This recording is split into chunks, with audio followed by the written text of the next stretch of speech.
പശ്ചിമബംഗാളിൽ ആക്രമിക്കപ്പെട്ട NIA ഉദ്യോഗസ്ഥർക്കെതിരെ പീഡനത്തിന് കേസെടുത്ത് ബംഗാൾ പോലീസ്. ഭൂപതിനഗർ സ്ഫോടന കേസിൽ അറസ്റ്റിലായ TMC നേതാവ് മനോബ്രത ജനയുടെ കുടുംബത്തിന്റെ പരാതിയിലാണ് FIR. NIA നടപടിക്ക് പിന്നിൽ BJPയുമായുള്ള ഗൂഢാലോചന എന്നാരോപിച്ച് സുപ്രീം കോടതിയെ സമീപിക്കാനാണ് തൃണമൂൽ കോൺഗ്രസ് നീക്കം. ഈസ്റ്റ് മിഡ്നാപൂരിലെ ഭൂപതിനഗറിൽ വെച്ച് ഇന്നലെ ആക്രമിക്കപ്പെട്ട NIA ഉദ്യോഗസ്ഥർക്കെതിരെയാണ് ബംഗാൾ പോലീസ് കേസെടുത്തത്.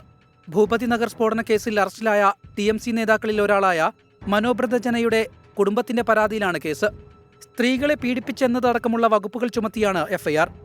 NIAയുടെ പരാതിയിൽ തൃണമൂൽ നേതാക്കൾക്കെതിരെയും ഭൂപതിനഗർ പോലീസ് കേസെടുത്തിരുന്നു.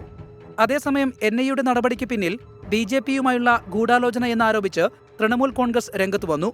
ആരോപണം NIA നിഷേധിച്ചു. ഭൂപതിനഗർ കേസിലെ അന്വേഷണത്തിന് ദുരുദ്ദേശമില്ലെന്നും അന്വേഷണ സംഘത്തിൽ വനിതാ ഉദ്യോഗസ്ഥരുണ്ടായിരുന്നുവെന്നുമാണ് NIAയുടെ വിശദീകരണം. 24 ഡൽഹി.